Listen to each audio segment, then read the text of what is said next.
Silencio. Hoy nos adentramos en el capítulo 19 del libro de los jueces. Pero no para hacer una simple lectura de un texto antiguo. No. Lo que se propone aquí es algo mucho más profundo.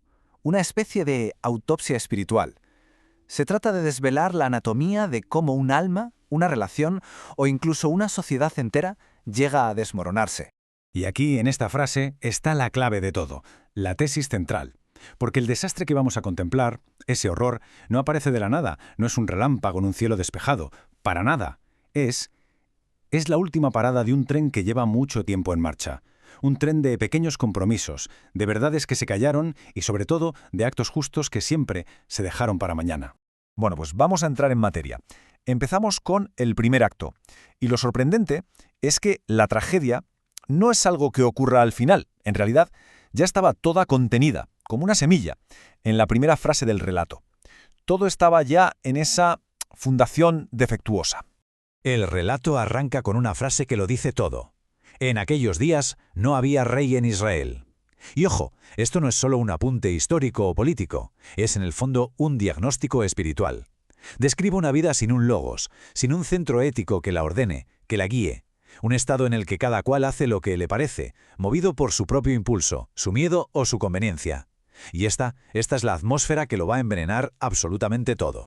Y ahora fijémonos en un detalle que es absolutamente crucial. La mujer no es presentada como una esposa, sino como una concubina.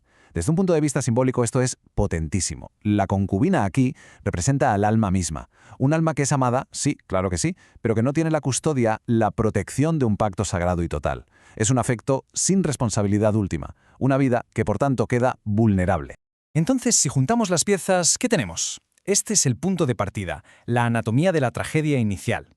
Por un lado, un logos degradado, el levita, que representa una forma religiosa, pero sin alma. Por otro, un alma, la concubina, que vive un afecto, pero sin la protección de un pacto.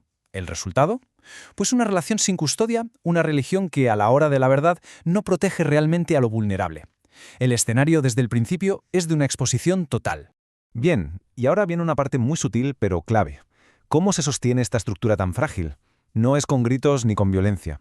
Es con algo mucho más refinado, casi invisible, la anestesia del consuelo. Vamos a ver cómo la buena comida, la hospitalidad, las excusas que parecen tan razonables, se usan en realidad para no mirar la verdad a la cara. La historia sigue. El levita va a casa del padre de ella para buscarla. Y es ahí donde empieza una cadena de aplazamientos uno detrás de otro. El suegro insiste, día tras día, en que se quede. Y vemos cómo va escalando la cosa. Primero son comidas, bebidas, ritos sociales que tapan la verdad. Luego esa frase, conforta tu corazón con un bocado de pan. El consuelo que te ancla, que sustituye al camino. Al final es pura emoción. Deteneos hasta la tarde. Cada aplazamiento va minando la voluntad del levita y sin darse cuenta lo va empujando derechito a la noche fatal. Y esta es la clave de estos días.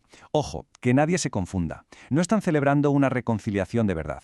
Lo que están creando es una paz anestésica. Es un pacto de silencio. Se come, se bebe, se ríe, para no hablar, para no decidir, para no ponerse en camino. El camino es difícil, claro, pero es el necesario. Aquí no se está sanando la herida, solo se está calmando el síntoma. Y claro, esto nos resuena inevitablemente. Nos lleva a preguntarnos, en la vida de cada cual, ¿cuál es ese bocado de pan? Ese pequeño consuelo, esa distracción inmediata que se usa para no tomar esa decisión ética importante que en el fondo se sabe que hay que tomar. Y yendo un poco más allá, de forma más profunda, ¿qué noche se está repitiendo una y otra vez? ¿Qué situación, qué relación, qué lugar se alarga artificialmente por comodidad o simplemente por miedo a la incertidumbre del camino, aun sabiendo que ya es hora de partir? Pues bien, finalmente se ponen en marcha, pero lo hacen tarde, mal y de noche. Y es justo ahí, en esa oscuridad, donde todas esas pequeñas evasiones, todos esos aplazamientos, van a culminar en una única elección moral que es catastrófica. Ahora sí, el horror se despliega. De pronto se enfrentan a una encrucijada, una elección crítica. ¿Dónde pasar la noche? La alternativa sana, Jebús, una ciudad de extranjeros. O la alternativa corrupta, Gabaa, la ciudad de los nuestros. El criado, con mucho más sentido común, sugiere Jebús, pero el levita no. El levita elige Gabaa, y no lo hace por un criterio ético, sino por un criterio de identidad tribal. Prefiere lo familiar, lo suyo, aunque esté podrido. Rechaza así la alteridad que podría haberlo salvado, y elige la pertenencia que al final los va a destruir. Y efectivamente en Gabaa el horror se hace carne. Unos hombres perversos rodean la casa y exigen que les entreguen al levita. Y es en este momento exacto cuando se sella el pacto perverso. El levita, para salvarse a sí mismo, para proteger su logos, que ya está totalmente degradado, colabora con el mal. Y lo que hace es terrible: entrega a la mujer, al alma, a esa jauría. Y esto es exactamente la inversión total de la lógica del Evangelio. Es el retrato de un sistema religioso que, para salvar su estructura, su palabra, su prestigio, no duda un segundo en sacrificar a la persona vulnerable. Mientras que Cristo hace justo lo contrario, se entrega a sí mismo, sacrifica su palabra y su vida precisamente para rescatar, para salvar el alma. La imagen con la que cierra esa noche es de las más devastadoras de toda la Biblia. Después de toda la violencia, la mujer se arrastra como puede hasta la puerta de la casa donde duerme su supuesto protector, y muere justo ahí, con sus manos puestas sobre el umbral, muere a las puertas de una conciencia que eligió no abrir. Pero uno pensaría que el horror termina aquí. Y no. Quizás lo que viene ahora es todavía más perverso, porque lo que sigue es ver cómo el dolor se convierte en un arma, cómo la tragedia es instrumentalizada por el mismo hombre que fue cómplice de ella. El levita recoge el cadáver, se lo lleva a su casa y lo descuartiza. ¿Y en cuántos trozos lo corta? En 12. Y claro, el número 12 no es ninguna casualidad.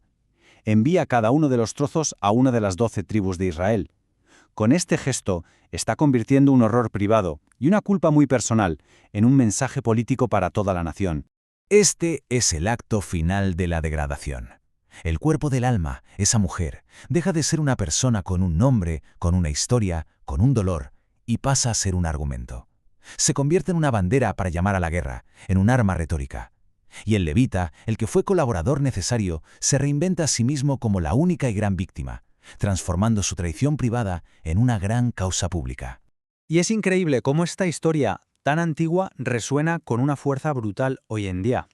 Se ve en esa indignación pública que sirve para todo menos para la conversión personal. Se ve en el uso de las víctimas como banderas políticas.